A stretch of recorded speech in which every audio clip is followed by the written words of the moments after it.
এইগুলো কিন্তু মাটি, এই মাটি নিয়ে সে সৌদি আরব থেকে বাংলাদেশে আসছে। তারপরে যে দেখেন আকামা থাকা সত্ত্বেও তাকে ধরে বাংলাদেশে পাঠিয়ে দিছে।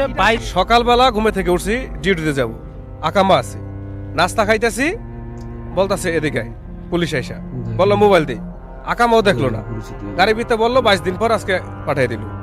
রুমের ভিতরে, এক রুমের ভিতরে 90 জন লোক, ঠিক আছে, খানা দেয় রুটি, একটা করে রুটি ধরে মেলা মারে ভাবে টোকায়া যে পায় হ্যাঁ খায় না ফেরে নাই, ঠিক আছে। যেত দোষ হইল এম্বাসির, যেত দোষ এম্বাসির।